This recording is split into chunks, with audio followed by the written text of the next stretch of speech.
ছোটবেলা থেকেই আমি ঘর সাজাতে কিংবা ঘর গোছাতে খুবই পছন্দ করি। তো যখন হচ্ছে আমার খেলার বয়স ছিল, তখন আমার খেলনা কেনার সময়, খেলনা কেনার বয়স, তখন হচ্ছে আমি হচ্ছে ঘর সাজানোর জন্য বিভিন্ন ধরনের শোপিস কিনতাম।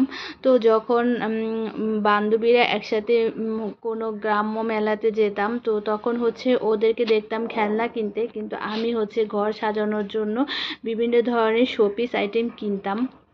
হ্যালো এভরিওয়ান, আসসালামু আলাইকুম। আমি তনিমা, আমার লাইফস্টাইল অফ তনিমা চ্যানেল থেকে আবারও একটা নিউ ব্লগ নিয়ে চলে আসলাম আপনাদের মাঝে। আশা করি যে যেখান থেকে আমার ব্লগটা দেখতেছেন সবাই ভালো আছেন, সুস্থ আছেন। ঢাকাতে শিফট করার পর প্রথমেই হচ্ছে আমি এই ফ্ল্যাটটাতে উঠেছিলাম। তো তখন হচ্ছে আমি আমার ডাইনিং টেবিলটাকে কিভাবে ডেকোরেট করেছিলাম, তো সেটাই হচ্ছে আজকে আপনাদের সাথে শেয়ার করতেছি।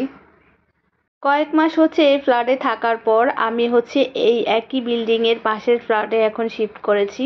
তো তারপরে হচ্ছে আমি সেখানেও আমার ডাইনিং টেবিলটা হচ্ছে গুছিয়ে নিয়েছি। তো এখন হচ্ছে সেখানে আমি ডাইনিং টেবিলটা একটু অন্যভাবে গুছিয়ে নিয়েছি।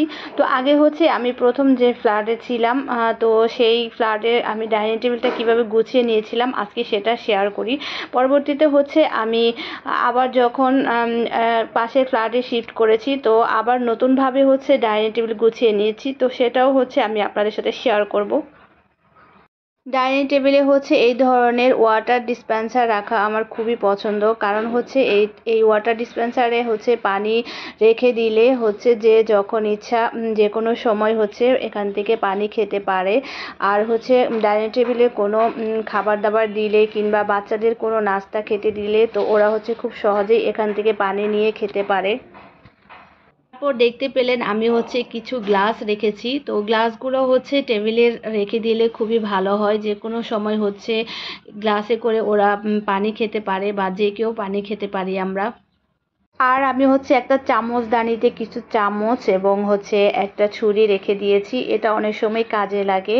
তো বাচ্চারা হচ্ছে কোনো নাস্তা খেতে গেলে এখান থেকে চামচ নিয়ে হচ্ছে খেতে পারবে। আর হচ্ছে চাকুটাও হচ্ছে খুবই উপকারী, আমি যে কোনো সময় হচ্ছে ডাইনিং টেবিলে বাচ্চাদেরকে ফল টল কেটে দিতে পারি।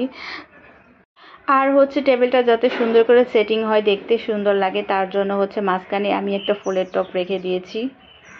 আর হচ্ছে ডাইনিং টেবিলের পাশের ওয়ালটা ডেকোরেশন করার জন্য আমি হচ্ছে গ্লাস ইউজ করেছি, দেখতে পাচ্ছেন।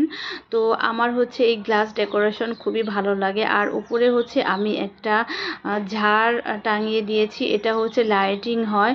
তো রাত্রে হচ্ছে জ্বালিয়ে দিলে এটা খুবই সুন্দর দেখায়। আর পাশে হচ্ছে আমি একটা লতা ঝাড় দিয়েছি। তো এই গ্লাসটা হচ্ছে আমি পুঁতি দিয়ে নিজের হাতে হচ্ছে ডিজাইন করেছি। তো আমার ডাইনিং টেবিল ডেকোরেশনটা কেমন হয়েছে আপনারা হচ্ছে কমেন্ট করে অবশ্যই জানাবেন। আর যদি কোনো কিছু এখানে অ্যাড করা থাকে, আপনাদের কোনো পরামর্শ থাকে, তাহলে অবশ্যই আমাকে কমেন্টের মাধ্যমে জানাবেন। তো সবাই ভালো থাকবেন, সুস্থ থাকবেন। তো আমার মেয়ে হচ্ছে বলতেছিল যে এই পাশে হচ্ছে এই টপটা রাখতে, তো মেয়ের আবদার রাখতে রেখে দিলাম। আজকের মতো এখানে বিদায় নিয়ে নিচ্ছি। সবাই ভালো থাকবেন, সুস্থ থাকবেন। আল্লাহ হাফেজ।